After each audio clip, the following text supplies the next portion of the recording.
I've begun work on a video about Palantir with a focus on Peter Thiel, and I am hoping to have that finished next week. However, it's very possible that the next couple weeks I will not be making any videos as my family is taking care of a loved one, so I may have very few videos over the next week or two. But this is one that I want to finish, and it is coming up because Palantir is a very scary company. And the more I looked into it, the more I discovered how outright insidious it is. I did also want to take a minute to talk about the whole Trump-Musk fiasco from yesterday. Here's a picture of the couple during happier times. But I thought it was a bit odd that Trump didn't really respond to Musk's statement that Trump, was in the Epstein files. That is until today. Trump posted this on Truth Social, a statement by a gentleman named David Schoen, who said he was hired to lead Jeffrey Epstein's defense as his criminal lawyer 9 days before he died, and that Epstein had sought his advice for months before that, and that he had asked Epstein if he had any information that might hurt Trump. Of course, the problem with this statement is, no matter what Schoen says, it's not like we can go ahead and get Epstein to verify if that's true. He is unavailable for comment, as we all know, but this is Trump's response to the accusation that he's in the Epstein files. But all of us knew anyway that Trump is absolutely in the Epstein files. And the reason that they haven't been released as of yet is that his administration is trying to clean up the files to such an extent that any mention of Donald Trump would be very much in passing, or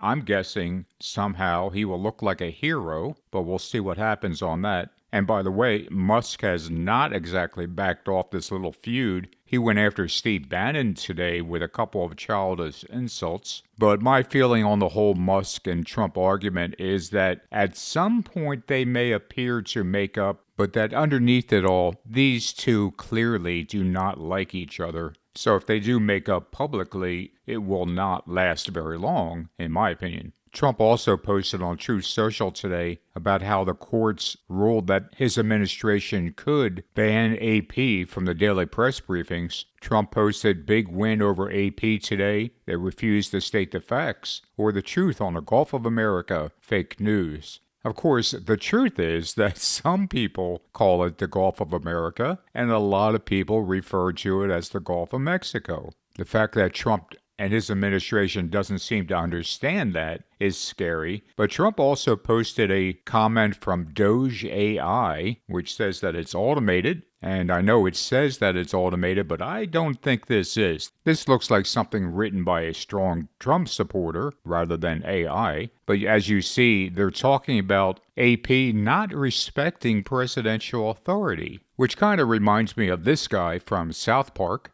And you will respect my authority!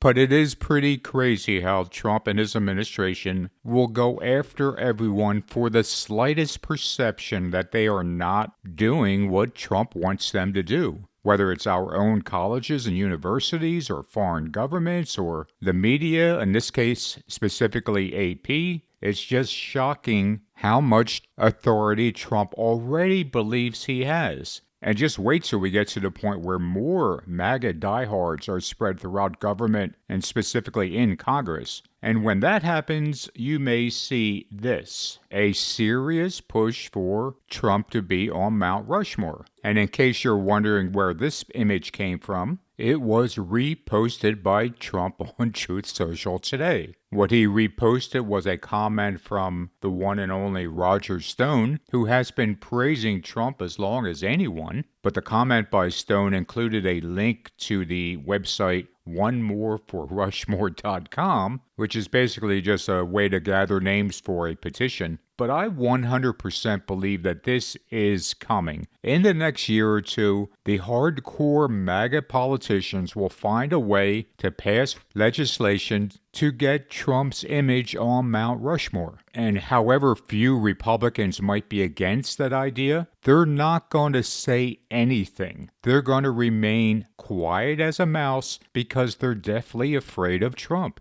We are rapidly headed in a direction where we're going to see lots of statues built of Trump, airports named after him, his image on Mount Rushmore, and I believe somehow his image on legal tender. I don't know what form that'll take, but Trump's image on our money seems to me to be inevitable. Thank you for watching this video, and again, if I don't post too often in the next week or two, you know why, but I'll be back as soon as I can. Thanks a lot for watching, and I will talk to you guys soon.